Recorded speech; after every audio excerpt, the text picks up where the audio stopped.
Hi everyone, welcome to Beginners Cooking A to Z channel.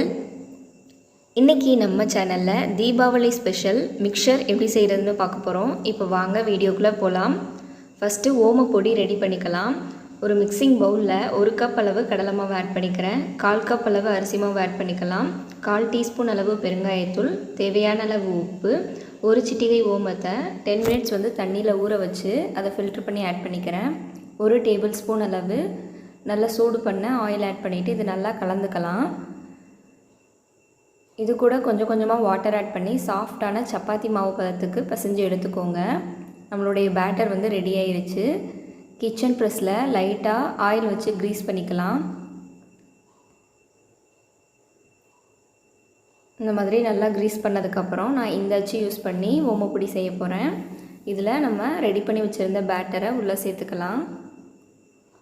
ஆயிலை நல்லா high ஃப்ளேமில் heat பண்ணிவிட்டு பிழிஞ்சு விடும்போது மீடியம் ஃப்ளேமில் வச்சுக்கோங்க.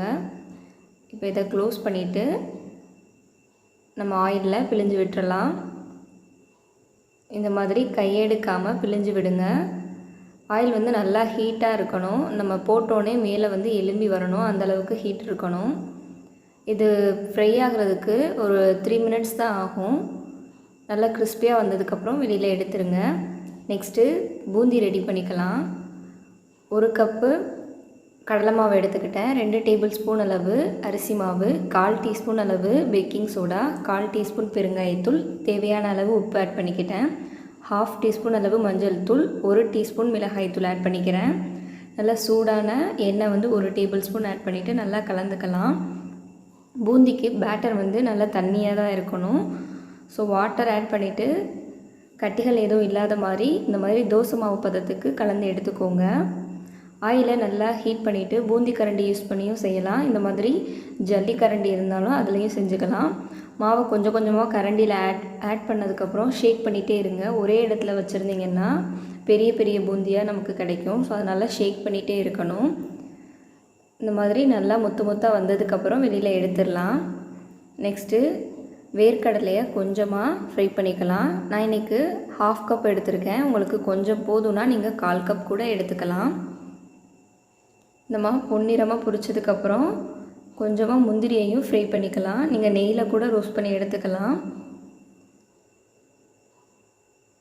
நெக்ஸ்ட்டு ஒரு 10 பல் பூண்டை இடிச்சிட்டு அதையும் ஆயிலில் ஃப்ரை பண்ணிக்கிறேன்.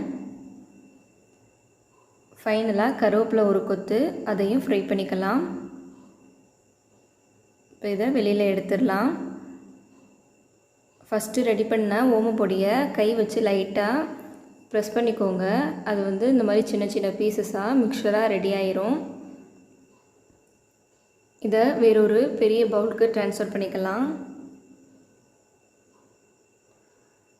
நெக்ஸ்ட்டு ஃப்ரை பண்ண காரா பூந்தியை ஆட் பண்ணிக்கலாம். நம்ம ஃப்ரை பண்ணி வச்சுருந்த வேர்க்கடலை, முந்திரி, கருவேப்பிலை, அப்புறம் கார்லிக். மிக்சருக்கும் காரா பூந்திக்கும் சால்ட் ஆட் பண்ணிட்டோம். அதுக்கப்புறம் ஃப்ரை பண்ணதுக்காக 1 டீஸ்பூன் சால்ட்டும் 1 டீஸ்பூன் மிளகாய் தூளும் ஆட் பண்ணிவிட்டு இது நல்லா கலந்து விட்டுக்கிறேன். அவ்வளோதான், நல்ல கிறிஸ்பியான மிக்சர் ரெடி ஆயிருச்சு. பேக்கரியில் வாங்குகிற அதே டேஸ்ட்டில் இருக்கும். இதை கண்டிப்பாக இந்த தீபாவளிக்கு ட்ரை பண்ணி பாருங்கள். தேங்க்யூ.